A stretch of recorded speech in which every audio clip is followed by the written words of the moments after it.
I have these fabulously successful people who are incredibly successful at their jobs and they made tons of money, and yet they keep telling me they're struggling with purpose. And when we really boil it down, you can't purpose yourself to enough. They're not dealing with purpose at all. They actually have problems with meaning. Once they can assign appropriate meaning to their past, purpose becomes easy. Because like I said, purpose is abundant. When you stop trying to use purpose to prove that you're good enough, purpose becomes incredibly abundant. This is the Visible Voices podcast. I'm your host, Dr. Resa Lewis. In today's episode, I'm delighted to be speaking with Dr. Jordan Grumet. Jordan is a physician, a podcaster, a financial independence subject matter expert, a baseball card collector, and an author. In 2022, he dropped his first book called Taking Stock, a hospice doctor's advice on financial independence, building wealth, and living a regret-free life. Today, we're speaking about his second book entitled The Purpose Code. Jordan's journey intertwines medical insight and financial wisdom, resonating deeply with those seeking a balanced, meaningful life. Let's get to the conversation. Jordan, I'm going to start provocative and all. There is something rabbinical about you. I think that I've spent a huge amount of time thinking about life and where we fit. And I think much like a rabbi or a person involved in religion does, is we think spiritually about where we fit in this world and what are we meant to do. And I think a lot of us go in search of religion because we don't know the answers to these questions. We know there's something bigger out there, something greater out there, something that connects us all. And yet we don't know the answers. And so a lot of people go to religion for exactly the reason that I wrote this book. In a sense, it's a way to answer the same question, not from a religious perspective, but I would say from a spiritual perspective. This idea of how do we connect the dots and make it feel like the things we're doing are meaningful and important. Agree. And to be clear, audience, this is not a book about religion. In fact, this is a book about purpose. And Jordan's very clear. Jordan, you are very clear about designating big P purpose, small p purpose. And I'm going to say it now. This is going to be one of the questions that almost every host asks you about. Please share with the audience your designation of the difference between small p purpose and big P purpose. I actually use the terms big P and little p purpose. And the reason why is there are other people who use the term small p purpose to mean something completely different.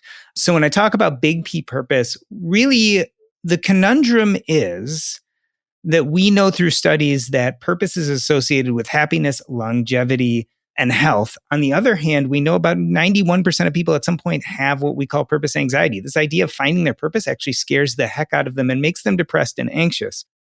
And so I started really thinking about why this paradox exists. And one of the main reasons is there's actually two versions of purpose, I think, out there, if not more.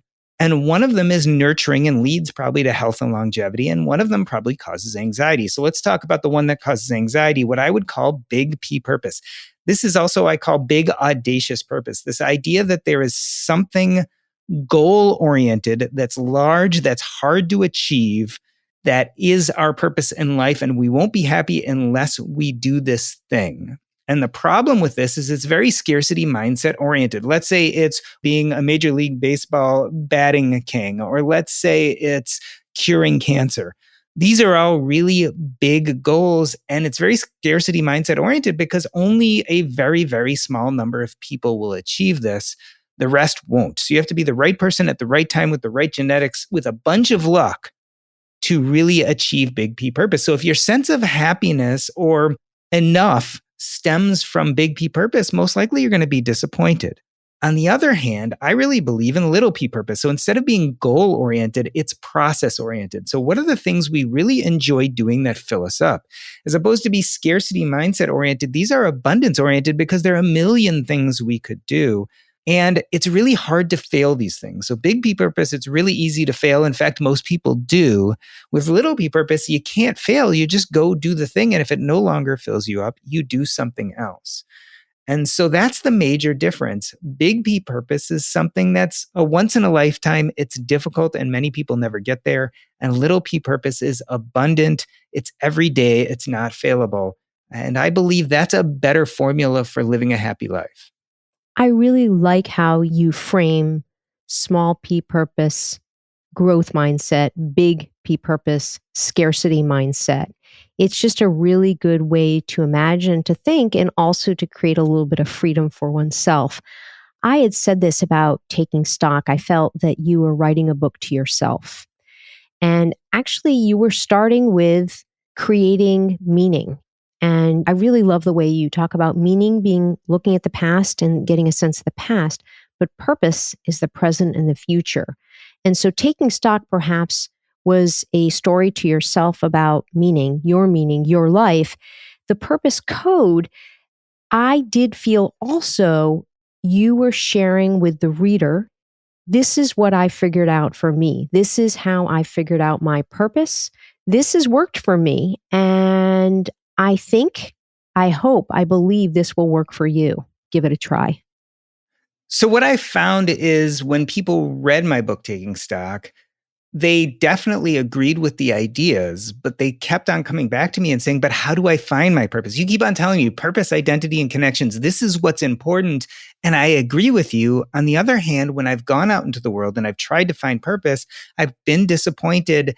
I've been doing this for years. And you know what? I've given up. I don't think there is a purpose for me. And this is where I really I'm taken aback, right? I gasp and say, no, it's not that at all. It's just you've been looking at purpose incorrectly. And so I agree. I think taking stock was a lot about meaning.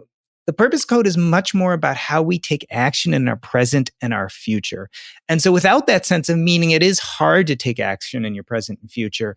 But once you get that better sense of meaning, there are good and healthy ways to walk into your present and future that can feel like they fill you up, that they enlighten you, as opposed to this heavy weight of, am I living up to what I should be or who I should be?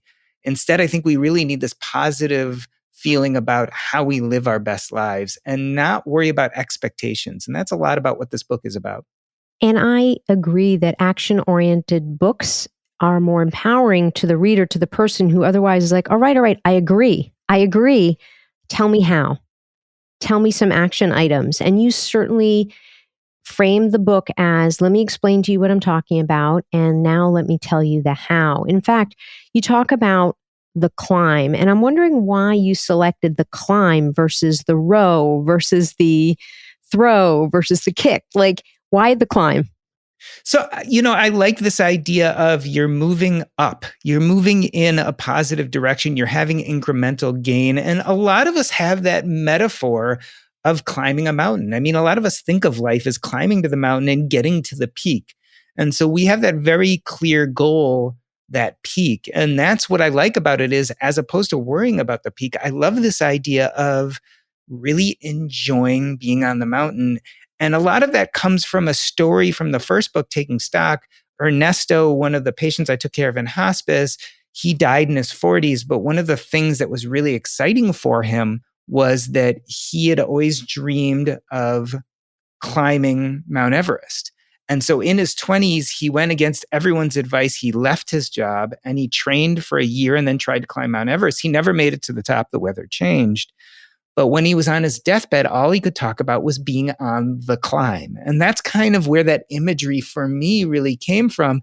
And I love the idea too, when it comes to purpose, you don't have to succeed, right? You don't have to reach the goal. And that's the big difference between big P purpose and little p purpose. What I'm really trying to convince people of is that you want to make life full of these climbs, regardless of where you end up. And so for me, it was a really magical metaphor. It came from that story from Ernesto, and it just makes sense. I'm smiling, and I'm going to circle back to this whole rabbinical concept because you just talked about climbing and mountain. I think of Mount Zion, Mount Sinai. I really like the homage to Ernesto, but I am thinking about this climbing also in terms of growth. And you in the book speak about generational trauma, flipping that and thinking of it more as generational growth.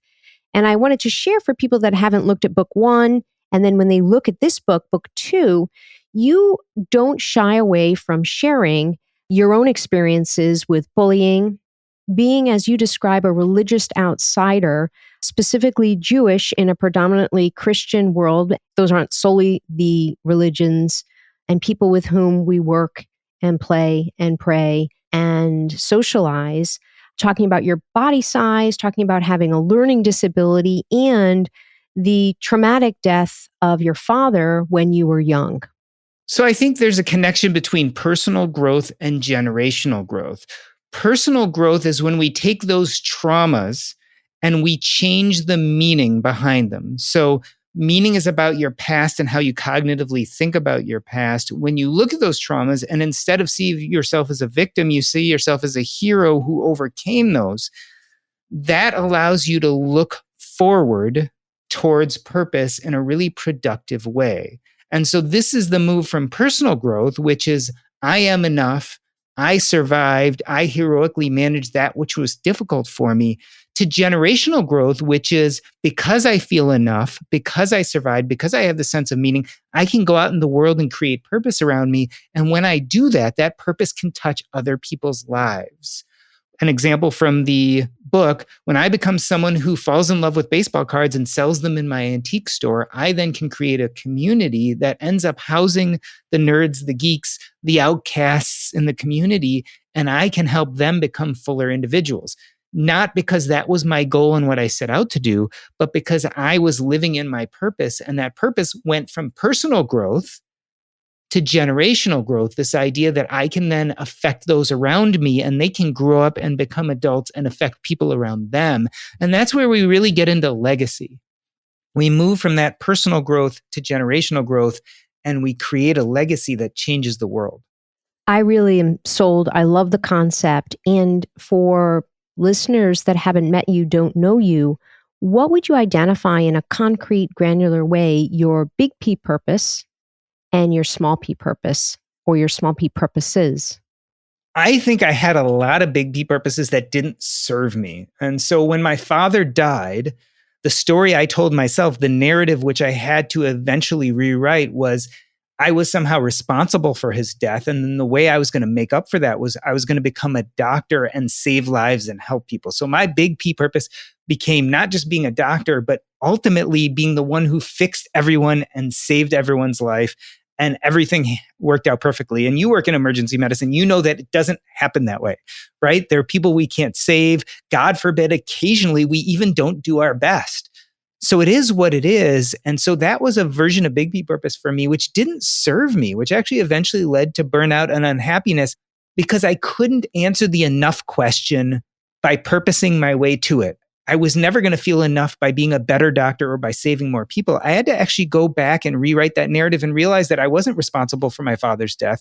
I was always enough. I was a good kid who a bad thing happened to. And so when I could do that and realize I no longer had to prove myself enough, I could walk away from medicine when it didn't serve me anymore because it didn't feel purposeful. Writing a book was another one. For me, becoming a New York Times bestseller, something really big and audacious when it came to writing, was big P purpose for me. The problem was it actually made me not enjoy something that's very deeply purposeful for me, which is writing, because it went from I enjoy the process of writing and I feel like I'm making headway and I love every moment doing this, to me sitting there scratching my head, looking at my manuscript going, what am I doing wrong? Why isn't this going to be a New York Times bestseller? And I found myself loathing the time writing as opposed to loving it. So that was how big P purpose in both occasions was causing me anxiety. On the other hand, there are tons of things I do now. I've really built a life of these climbs, this little P purpose, and these things fill me. So I love podcasting. So when you put me in front of a microphone, I light up, I'm alive. And I've realized that even if no one ever listens to that episode, the moments I was there having the conversation, interviewing someone, to me are so worthwhile, it doesn't matter. And so I've built these other things. Writing has become that way too. When I let go of what the goal was, which is becoming well-known, getting to lots of people, selling lots of books, instead, if I could say, well, writing lights me up. And I love when I take these complex ideas and I create an allegory or a story, or I put that content down in such a way that people understand it. Like, to me, that's worth it regardless of what happens to these things. And so those are more complicated examples, but there's little P purpose everywhere. I love listening to music. I love exercising. I mean, I walk every day a good hour or two. I love reading books. And those are all versions of little p purpose that just light me up inside. And they're that simple. And yet they're everywhere in our lives if we're willing to look at them this way. Love that. Smiling a lot. Identify with that a lot. And going back to here on the podcast, I actually speak with a lot of professionals who are in different stages and phases of healing. What has comprised your healing? And I ask that because you are in a different place now than you were when you're writing your book one. And, I hear writing, I hear speaking, I hear therapy, I hear lots of deep self reflection. What else has comprised your healing and getting you to where you are now on the other side of this book? So I really believe, and this is not just for me, but this is everyone, I really believe a lot of dealing with these issues is narrative therapy, right? So this is a version of therapy where we look at the narratives in our lives, especially the narratives that aren't serving us, and then we learn to rewrite them. So I'll take my own narrative. Like a big narrative for me was that I was somehow responsible for my dad's death. I was 7 years old. He died unexpectedly. As a kid, I saw everything through the lens of I'm responsible for what happens in the world.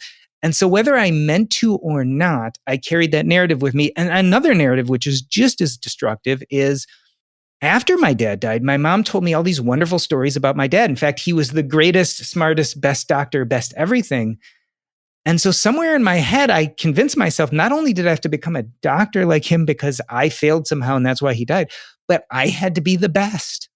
And I kept on rushing after this version of enough that was impossible because even my dad wasn't that good. These were the myths of a man who died, which my mother lovingly was telling me because she wanted me to feel connected to this person who wasn't part of my life. But I had misinterpreted it. And on some level, I felt the only way to be enough was to be as good as my father, who I somehow was responsible for his death. So the way I had to go about that, and I think the way all of us do, is you have to go back and really look at those narratives, whether that's through therapy or talking to family or however you do it.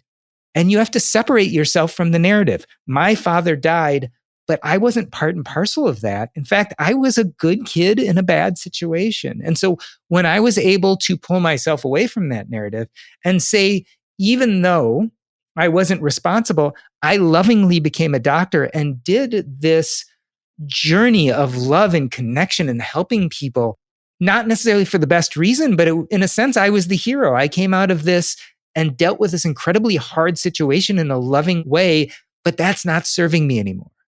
And so that's what that narrative therapy is it's saying, I could have looked at myself as a victim. Now I see it much more heroically, like I was thrust in this situation which no kid deserves, and yet I thrived and did these wonderful things, and it's okay.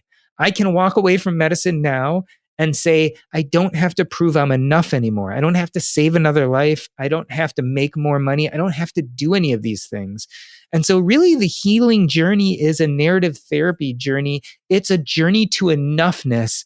It's the journey about assigning appropriate meaning. In my book, I say that happiness is meaning plus purpose.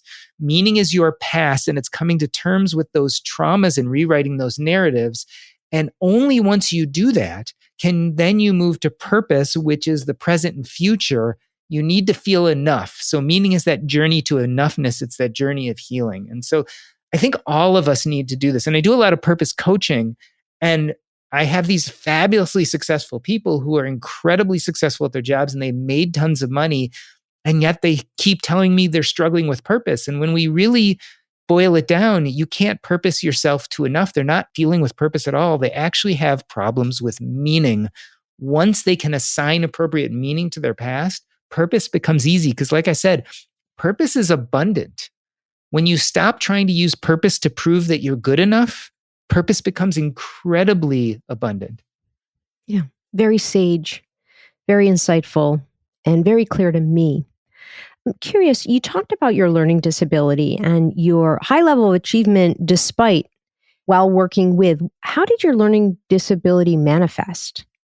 So I remember from the earliest ages, I couldn't do things that other kids could do. So I remember sitting in kindergarten and it would be time to put on our shoes and go outside to play in the playground.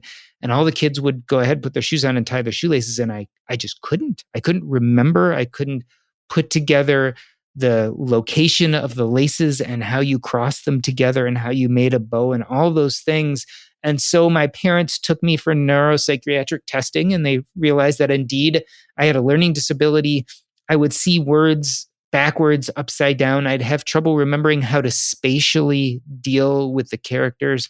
And I was incredibly lucky because they noticed this at a very young age. I went to a public school. At this time, the public school actually gave me 2 different tutors, as well as my mom found an expert. And I went to a third tutor, and those 3 tutors basically created a curriculum for my first few years of elementary school. So it took me about 3 or 4 years until I caught up with my classmates. And I remember the day where they were giving me coloring books during class because they didn't want to overstress me, but I thought I was just dumb. So all my friends were reading, and I was in a combined first and second grade class, and there were the first grade reading levels, and then it went all the way up to the second grade reading levels. And I just thought, oh, I'm not smart enough. So I was the only kid using a coloring book. And I remember the day where, for whatever reason, they decided to test me. For whatever reason, the teacher decided to call me up to the front of the class and test me while the other kids were supposed to be reading their own books in their small groups. But of course, none of them were. So there, all these kids are staring at me, and she puts a book in front of my face, like the first level reader for the first graders. And I was in second grade. And I remember reading that, and I remember closing it and putting the next one up and reading that, and then closing it and putting the next one up, all the way until I got to an actual second grade reader. And I remember that very, very clearly. And so it manifested specifically with trouble with spatial relationships when it came to reading and other things. I had asked, what comprised your recipe towards healing. And I'm wondering if there's any other specifics for listeners that are interested in, like, oh, I'm on my healing journey, I want to heal more. What helped Jordan?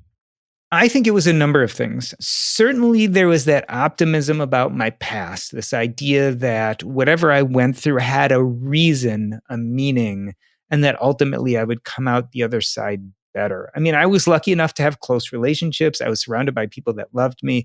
I was lucky enough to be in a financially resourceful family that could manage the ups and downs and the fact that my father died unexpectedly. So I think I had a lot of things on my side, but I would still come back to the best thing we can do is that narrative therapy, this idea of evaluating the traumas in our lives and looking at those stories we tell ourselves, because that's really, I think, where most of us get stuck is we create these narratives during childhood based on our trauma, whether that be generational trauma from our parents or the little traumas that we experience in school and such. And we tend to create these narratives, and those narratives serve us when we're young, but don't serve us as we get older. A perfect example is there are a lot of kids who felt bad at school. They felt like they were picked on, they weren't doing really well. And then one teacher one day said, boy, you're really good at this thing.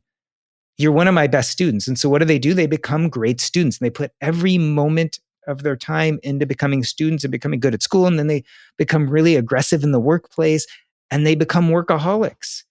And the reason why is the narrative they told themselves about their childhood was, this is the thing that I could do, that I was good at. And they're deathly afraid of loosening up a little bit and working a little less, or maybe not achieving so much, because they're still struggling with this general idea of being enough. And so I think that's really where the healing begins.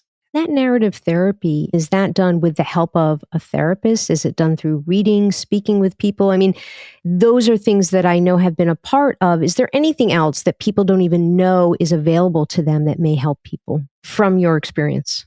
Yeah, I mean, there are narrative therapy exercises online for sure. And then definitely that's something you do with a therapist. So therapists are really good at going back and looking at those deeply held beliefs that you have.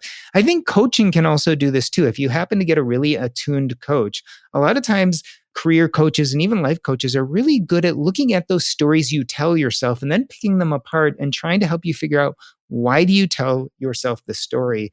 And why is it not serving you? And so I think all of those are ways. So you can do this journey by yourself. It's a little bit harder, but with the help of a therapist or a coach, I think is a really good way to start. And, a lot of the times this begins with the question of, I got the thing I wanted and I don't feel happy still.